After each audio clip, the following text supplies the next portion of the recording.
बिस्मिल्लाहिर्रहमानिर्रहीम। अस्सलाम वालेकुम स्टूडेंट्स, उम्मीद है आप खैर खैरियत से होंगे।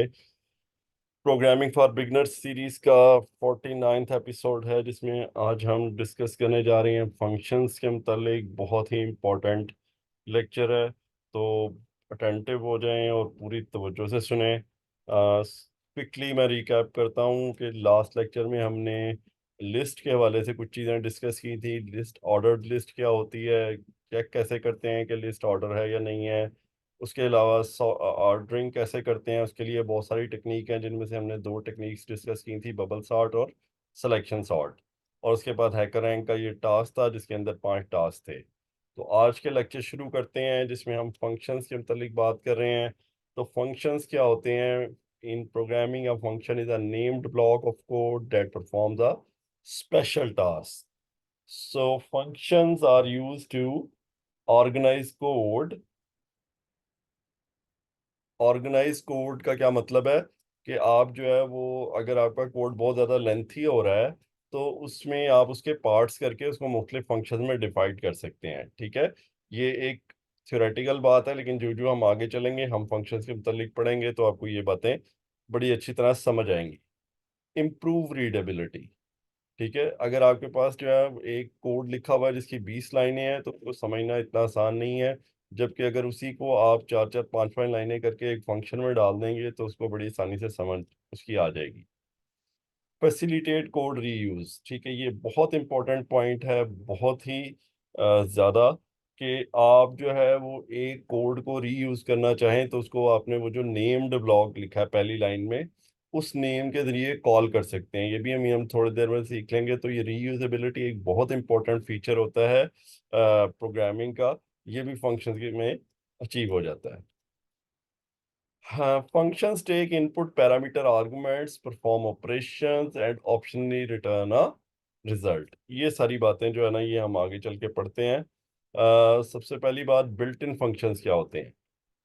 Built in functions are functions that are predefined in Python or any other language and readily available for use without needing to be imported from external modules। Here are some example of built-in function in Python। ये देखें, ये जैसे कि ये power का function है, max का function है, और ये लिस्ट के ऊपर लेंथ का फंक्शन है। लिस्ट का बताते खुद फंक्शन है, और ये प्रिंट का फंक्शन भी एक जो है बिल्ट इन फंक्शन है। तो ये सारे फंक्शन हम अपने प्रोग्राम में यूज करते हैं। अब यूजर डिफाइंड फंक्शंस क्या होते हैं?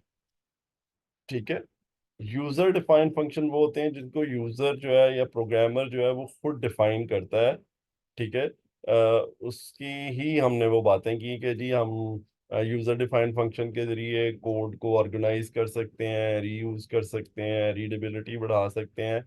तो अब हम देखने लगे हैं कि वो फंक्शन जो है वो होते कैसे हैं, वो लिखे कैसे जाते हैं, उनमें क्या चीज़ें ज़रूरी होती हैं, क्या चीज़ें ऑप्शनल होती हैं, और फिर उसकी आगे डिटेल समझते हैं।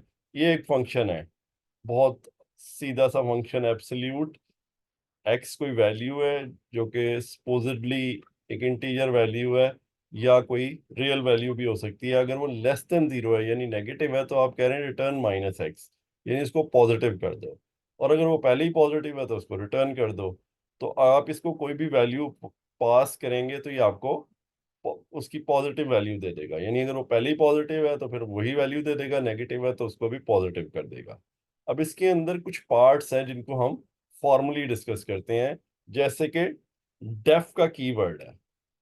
डेफ का जो कीवर्ड है वो आपने फंक्शन के बिल्कुल शुरू में लिखना है, जो कि एक फंक्शन को डिफाइन करने के काम आता है। शुरू में आपने सबसे पहले क्या लिख देना, DEF, और उसके बाद स्पेस, दूसरे नंबर में function name. This is the name of the function. Choose a descriptive name that reflects the purpose of the function. Function name follows the same rules as variable names in Python। तो function name वो है जो कि आपको बताता है कि इस फंक्शन के अंदर क्या हो रहा है, ये फंक्शन क्या करने जा रहा है। आप उसी नाम से उसको जो है वो कॉल करते हैं। इसके लिए वही सारे रूल्स हैं जो कि वेरिएबल के लिए रूल होते हैं, यानी बीच में स्पेसेस नहीं आएगी, बीच में आप नंबर से नहीं स्टार्ट करेंगे। आप जो है वो इसके अंदर अंडरस्कोर के अलावा अल्फ़ाबेट्स और नंबर्स यूज कर सकते हैं, और कोई चीज़ यूज नहीं कर सकते। तीसरे नंबर पे है हमारे पास पैरामीटर्स। ठीक है, ये जो पैरेंथेसिस के अंदर लिखे हुए हैं हमने, ये पैरामीटर्स हैं जो कि ऑप्शनल होते हैं। ये ऑप्शनैलिटी की बात थोड़ी देर बाद करेंगे कि ऑप्शनैलिटी से क्या मुराद है। और यहाँ पे आप पैरामीटर्स देते हैं, 1 2 3 4 पैरामीटर्स हो सकते हैं। ये फंक्शन पर डिपेंड करता है कि उसके कितने पैरामीटर्स हैं। ठीक है, अगर आपके पास कोई पैरामीटर नहीं है तो आप इसको खाली छोड़ सकते हैं। तो 3 चीज़ें हो गई फंक्शन में, पहली लाइन में ही 3 चीज़ें। पहला डेफ का कीवर्ड, फिर फंक्शन का नाम, फिर पैरामीटर्स। उसके बाद फंक्शन की बॉडी, फंक्शन के दूसरी लाइन पे से बॉडी शुरू हो जाती है, जो कि सम केसेस में सिंगल लाइन भी हो सकती है और सम केसेस में मल्टीपल लाइन भी हो सकती है। And last thing is return statement, which is again optional. This statement is used to specify the value that the function should return. It is optional. If omitted, the function will return none by default. None का मतलब है कुछ भी नहीं. The return statement can be used multiple times within a function. But once a return statement is executed, the function exits immediately. So this is very important point. इसको note कर लें कि रिटर्न की मल्टीपल स्टेटमेंट्स तो हो सकती हैं, लेकिन जहां पे रिटर्न की स्टेटमेंट आ जाएगी वहां से फंक्शन वापस चला जाएगा। ठीक है, तो नॉर्मली हम रिटर्न की मल्टीपल स्टेटमेंट्स नहीं डालते, और अगर डालें तो उसके साथ इफ की कंडीशन डाल देते हैं कि अगर ये कंडीशन है तो यहां से वापस चले जाओ, अगर ये कंडीशन नहीं है तो नीचे जाओ, फिर ये कंडीशन है तो रिटर्न कर दो, नहीं है तो नीचे जाओ। तो ये नहीं हो सकता कि आप रिटर्न की स्टेटमेंट्स बगैर इफ के ही डाल दें मल्टीपल, तो फिर वो पहली स्टेटमेंट से रिटर्न हो जाएगा, नीचे वाली स्टेटमेंट्स कभी भी एग्जीक्यूट नहीं होंगी। ठीक है, तो 5 चीज़ें हो गई, 3 चीज़ें हमने पिछले स्लाइड में पढ़ी हैं, डेफ, फंक्शन का नाम, फंक्शन के पैरामीटर्स, और 2 चीज़ें यहाँ पे फंक्शन की बॉडी और रिटर्न स्टेटमेंट। ठीक है जी। सो सबसे पहले देखते हैं फंक्शंस विदाउट पैरामीटर। फंक्शंस के नॉर्मली पैरामीटर्स होते हैं, लेकिन ज़रूरी नहीं है, बगैर पैरामीटर के भी हो सकता है। जैसे ये एक मासूम सा फंक्शन है, डेफ गेट पाई। ठीक है, डेफ गेट पाई, ये फंक्शन रिटर्न कर रहा है 22/7। तो इस फंक्शन को कोई भी पैरामीटर पास करने की ज़रूरत नहीं है, क्योंकि इसने हमेशा यही चीज़ रिटर्न करनी है। तो अब आप इससे ये बात भी समझें कि अगर आपका फंक्शन इस तरह स्टैटिक किस्म का है जिसने एक ही काम करना है, तो फिर वो बगैर पैरामीटर के चल जाएगा। लेकिन नॉर्मली अदरवाइज जो है वो आपके पास फंक्शन के अंदर पैरामीटर्स होते हैं नॉर्मली। अच्छा, दूसरी बात है function without return statement. Return statement की हमने बात की थी कि ऑप्शनल होती है। ठीक है, तो ऐसी सूरत में नॉर्मली फंक्शन क्या करते हैं, अपनी वैल्यूज को प्रिंट कर देते हैं। वैसे और भी बहुत सारी ऑप्शंस होती हैं, जैसे कि अगर फंक्शन फाइल में लिख सकता है, फंक्शन जो है वो किसी डेटाबेस में जाके लिख सकता है। ठीक है, तो यहाँ पे हम जो है वो नॉर्मली, चूंकि अभी आप इन चीज़ों से नावाकिफ हैं, फाइल डेटाबेस वगैरह से, तो हम फंक्शन से क्या करते हैं, वैल्यू को प्रिंट करवा देते हैं। तो ये 2 फंक्शंस हैं, ड्रा एम्प्टी लाइन्स, इसको हमने n पास किया, इसने एक लूप लगाया n का और उतनी दफा प्रिंट की स्टेटमेंट चला दी, तो इससे क्या होगा कि बीच में एम्प्टी लाइंस आ जाएंगी। इसी तरह ड्रॉ बॉक्स का फंक्शन है जिसमें रोज और कॉलम्स पास कर रहे हैं। ये फंक्शन भी रिटर्न कुछ नहीं कर रहा, लेकिन ये फंक्शन जो है ये क्या कर रहा है, ये ऊपर वाली लाइन में स्टैटिक प्रिंट कर रहा है जितने कॉलम्स हैं, फिर नीचे वाली लाइंस में ये रोज -2 होना चाहिए था वैसे यहाँ पे, तो ये मिस्टेक है, आप इसको ठीक कर लीजिएगा। लेकिन ये एक एग्जांपल ही है, आगे जाके हम हो सकता है इसके कोड को अगले किसी लेक्चर में देख लें। पर आई इन द रेंज रोज -2 प्रिंट क्या करें, स्टार फिर स्पेसेस फिर स्टार। तो ये इस तरह से ना चौकट्ठा सा बन जाएगा, ऊपर स्टार्स, लेफ्ट पे स्टार, राइट पे स्टार, और नीचे आखिरी लाइन में फिर स्टार। तो ये सारा कुछ प्रिंट हो रहा है, रिटर्न कुछ नहीं हो रहा। अब आपके पास कुछ एग्जांपल्स देखते हैं जिसमें हमारे पास पैरामीटर्स भी हैं और रिटर्न वैल्यूज भी हैं।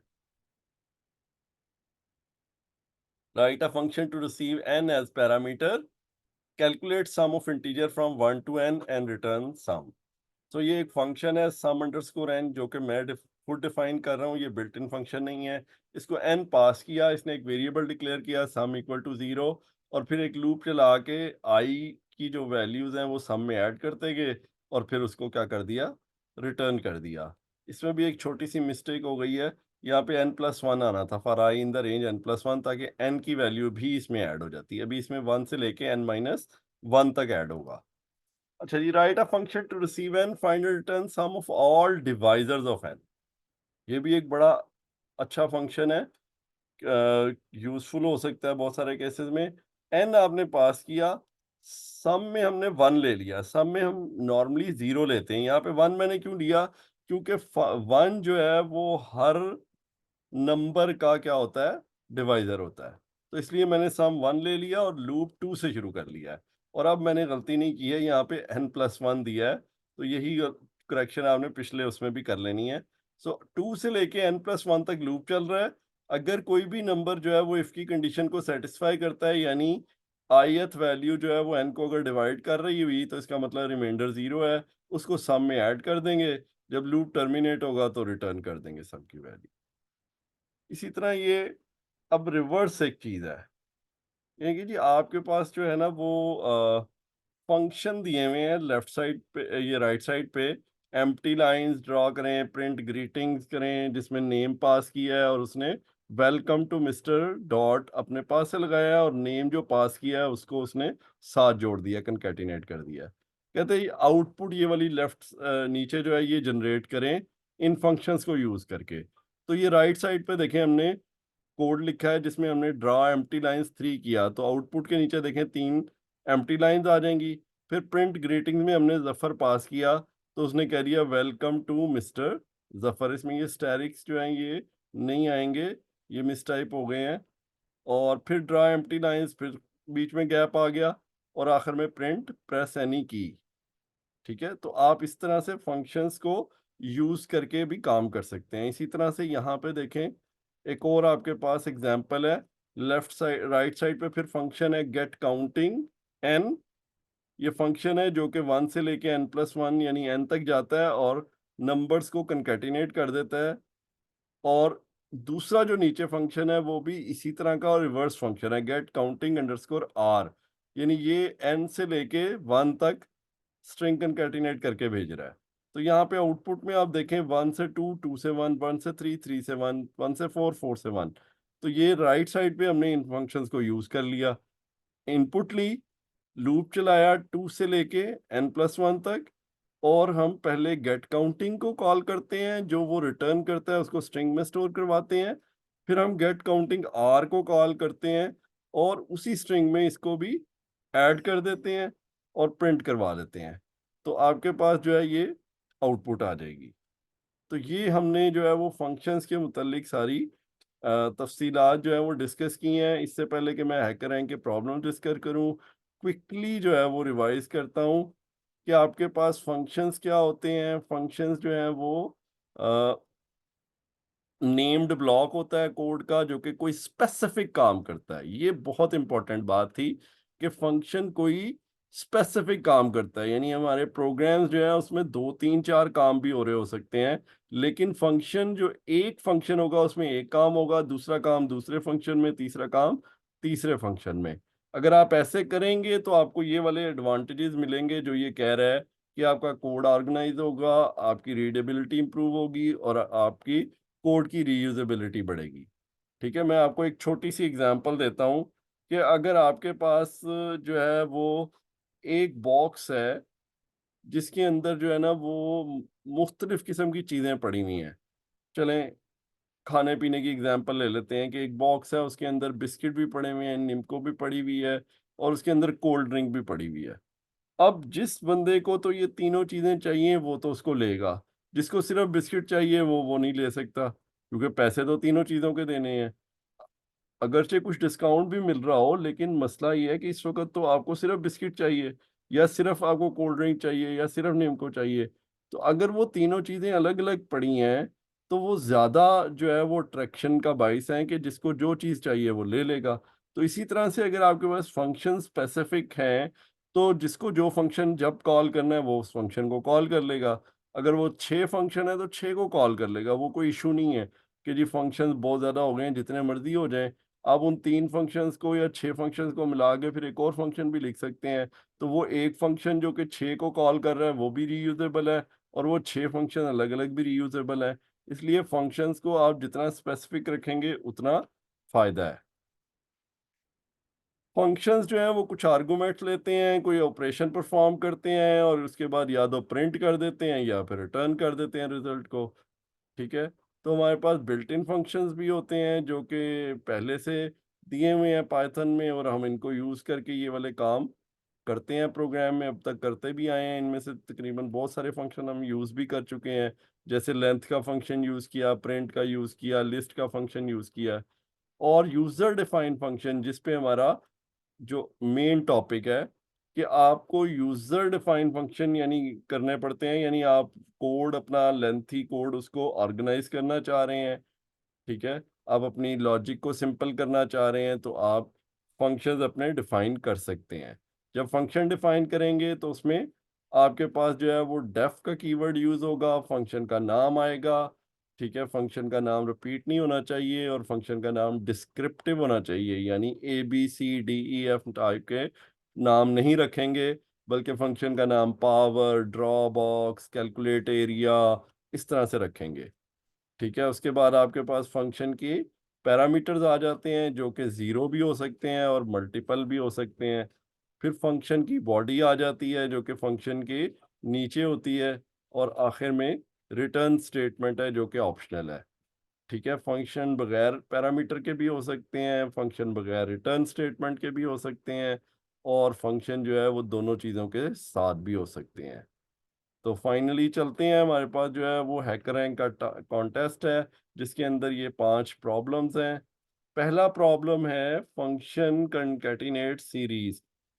ये लेफ्ट साइड राइट साइड पे जो ये फंक्शन दिया हुआ है एब्सोल्यूट ये भी है, और उसके नीचे एक कोड है वो जो जो आपने लिखा हुआ है।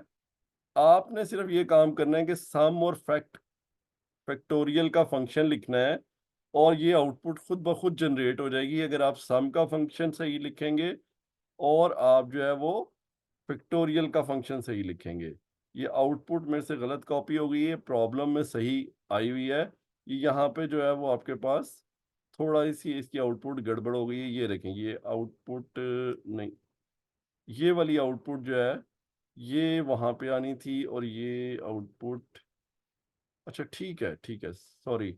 इसमें जो कोड है वो थोड़ा-सा आपका गलत आ गया है, वो प्रॉब्लम के अंदर जो है वो सही आया हुआ है। तो वहाँ पे आप देखेंगे तो ये आपके पास एक फंक्शन है जो कि 1 2 1 2 1 2 3 ये प्रिंट कर रहा है, और एक फंक्शन स्टार प्रिंट कर रहा है, और इनको मिला के आपने जो है वो फंक्शन वो कोड जो है आउटपुट जो है प्रोड्यूस कर लिया है। तो आपने ये 2 फंक्शन लिखने हैं, कौन-सा? एक फंक्शन वो जो कि ये 1 2 3 जो भी n पास करेंगे 1 से लेके वहाँ तक जनरेट करके स्ट्रिंग में रिटर्न करेगा। दूसरा फंक्शन होगा आपके पास कनकैटिनेट स्टार्स का, इसको आप n पास करेंगे, ये n स्टार्स जो है वो आपको रिटर्न करेगा। तो इसको मिला के ये आउटपुट बन रही है।